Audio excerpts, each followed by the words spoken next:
بسم اللہ الرحمن الرحیم۔ حضرت علی رضی اللہ تعالیٰ عنہ نے ارشاد فرمایا، خاموشی ایک عظیم نعمت ہے، خاص طور پر اس وقت جب اختلافات زیادہ ہوں، آوازیں بلند ہوں، علم کی کمی ہو اور دلیل کی کوئی اوقات نہ ہو۔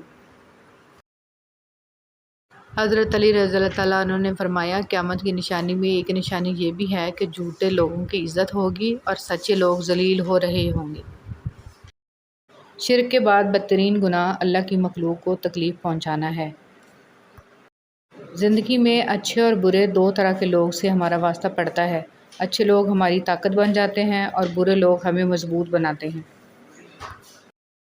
اللہ کا خوف دل میں ہو تو لوگوں کے معاملے میں دل خود بخود ڈرتا ہے۔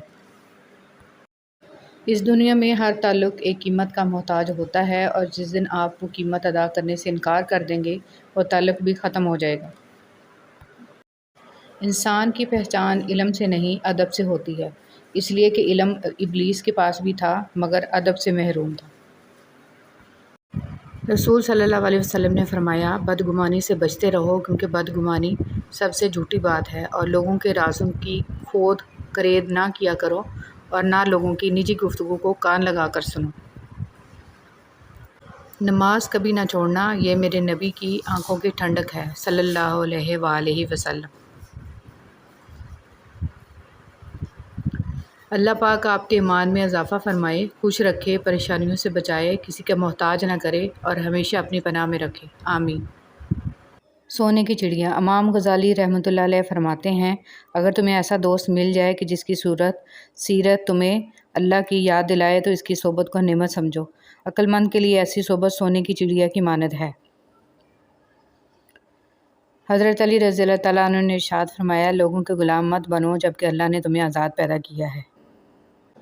زندگی بہت مختصر ہے، اتنی کہ اگلے لمحے بات کرنا بھی نصیب نہ ہو، لہٰذا جس حد تک اور جیسے بھی ممکن ہو اللہ کے راستے پر چلتے رہیں، چل نہ سکیں تو خود کو گھسیٹتے رہیں، بھلے ہانپتے ہانپتے وہاں جم جائیں، مگر اپنے گمان کو اللہ سے نا امید نہ ہونے دیں، کیونکہ ایمان سے بڑی کوئی شے نہیں۔ وہ رب جو انار کے دانوں کو ترتیب دینے پر قدرت رکھتا ہے، بے شک وہ رب ہمارے حالات بدلنے پر بھی اختیار رکھتا ہے۔ الحمدللہ رب العالمین۔ جو کسی کا برا نہیں چاہتے، ان کے ساتھ کوئی برا نہیں کر سکتا، یہ میرے رب کا وعدہ ہے۔ لوگوں کا بھلا ضرور کریں لیکن ان سے یہ امید نہ رکھیں کہ ضرورت پڑنے پر وہ بھی آپ کا بھلا کریں گے۔ 3 خوبیاں انسان کو با کمال بنا دیتی ہیں: ٹھنڈا دماغ، میٹھی زبان اور نرم دل۔ اللہ ہم سب کو ان خوبیوں سے نواز دے، آمین۔ اللہ کی محبت۔ صرف اللہ کی محبت ہی ایسی محبت ہے جو تکلیف نہیں دیتی، جو ذہنی سکون نہیں چھینتی، جہاں دھتکار نہیں ہوتی، جہاں تانا نہیں ہوتا، جہاں غلطیوں پہ تنہا نہیں کیا جاتا۔ کبھی کبھی ٹھوکریں اچھی ہوتی ہیں، ایک تو راستے کی رکاوٹوں کا پتہ لگ جاتا ہے اور سب سے بڑھ کر سنبھالنے والے ہاتھوں کا پتہ چل جاتا ہے۔ اکیلے رہنے سے یا اکیلے ہونے سے، کسی کو کھو دینے سے یا ٹوٹ جانے سے کبھی نہیں گھبرانا، کیونکہ ایسا ہونے سے رب ملتا ہے، اور جب رب ملتا ہے تب سب مل جاتا ہے۔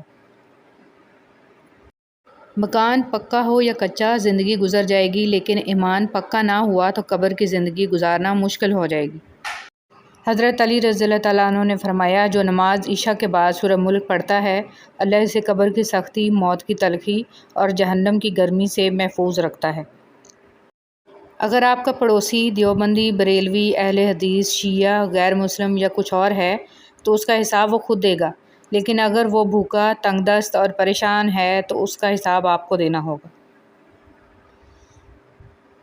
جس دن ہم یہ سمجھ جائیں گے کہ سامنے والا غلط نہیں، صرف اس کی سوچ ہم سے الگ ہے، اس دن زندگی سے بہت سے دکھ ختم ہو جائیں گے۔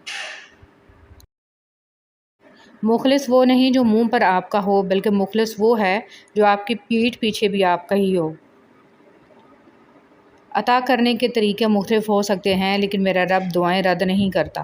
بے شک میرا پروردگار قریب ہے، ہر ایک کی دعا قبول کرنے والا ہے۔ بہتری۔ کچھ رشتے اللہ خود ختم کر دیتا ہے تاکہ ہماری زندگی خراب نہ ہو۔ بے شک اللہ جو کرتا ہے بہتر کرتا ہے۔ اپنے حوصلوں کی پرواز اونچی رکھو، ایک دن مکان بھی بن جائے گا، مقام بھی بن جائے گا۔ وقت کتنا بھی برا ہو گزر ہی جاتا ہے، لیکن رویے، لہجے اور الفاظ ہمیشہ یاد رہتے ہیں۔ نصیحت وہ سچی بات ہے جسے ہم غور سے نہیں سنتے، اور غیبت وہ بدترین دھوکہ ہے جسے ہم پوری توجہ سے سنتے ہیں۔ استغفار کی کثرت رزق کو کھینچ لاتی ہے، نظروں کی حفاظت حکمت، دانائی اور فراست کو کھینچ لاتی ہے، حیا اور پاک دامنی خیروں، بھلائیوں اور برکتوں کو کھینچ لاتی ہے۔ حضرت علی رضی اللہ تعالیٰ عنہ نے ارشاد فرمایا، جب تھک جاؤ تو اللہ کے سامنے جھک جایا کرو، کیونکہ لوگ تھوڑی سی غلطی پر چھوڑ جاتے ہیں لیکن اللہ تھوڑی سی عبادت میں بھی تھام لیتا ہے۔ جب آپ کی آنکھوں میں بہت سے آنسو جمع ہو جائیں، جب کسی سے کچھ کہنے کا حوصلہ نہ ہو، تو آپ کبھی پریشان نہ ہونا، بس اللہ کی طرف دیکھنا اور اس سے ایک محبت بھری نظر کے کرم کی دعا کرنا۔ بے شک وہی تو ہے جو روتے کو ہنسا دیتا ہے، وہی تو ہے جو بگڑی بنا دیتا ہے، اور وہی تو ہے جو ڈوبی نیا پار لگا دیتا ہے۔ بس اس سے امید رکھنا، اس پہ یقین رکھنا۔ امام شافعی رحمۃ اللہ علیہ فرماتے ہیں، لوگوں کی باتیں پتھروں کی طرح ہوتی ہیں، ان کو پیٹھ پہ لاد لو گے تو یہ پیٹھ ٹوٹ جائے گی، ان کو اپنے قدموں تلے ایک برج بنا لو تو ان پر چڑھ کے بلند ہوتے جاؤ۔ کسی بھی چیز کے ختم ہونے سے زندگی ختم نہیں ہوتی۔ ہر بار کسی چیز کے ختم ہونے پر اللہ سے شکوہ کرنے کی بجائے اس کا شکر ادا کرنا چاہیے کہ اس نے ہم سے صرف ایک چیز واپس لی، سب کچھ واپس نہیں لیا۔ ہمارے وہ الفاظ بھی تحفہ ہیں جو دوسروں کو آگے بڑھنے کا حوصلہ دیتے ہیں۔ اے اللہ، مجھے آنے والے بہترین دن عطا فرما اور میرے نصیب میں ایسا لکھ دے جس سے میرا دل خوش ہو، مجھے ذہنی سکون عطا کر اور میرے معاملات کو آسان کر دے۔ آمین ثم آمین۔ یہ جو مائیں ہوتی ہیں نا، بہت انمول ہوتی ہیں، یہ نہ ہوں تو بیٹیاں بے مول ہوتی ہیں، گھر کو سونا کر جاتی ہیں، مائیں جانے کیوں مر جاتی ہیں۔ والدین اور درخت بوڑھے ہو جاتے ہیں لیکن ان کی چھاؤں ہمیشہ گھنی ہوتی ہے۔ اے ہمارے رب، ان دونوں والدین پر رحم فرما جس طرح انہوں نے مجھے بچپن میں پالا تھا۔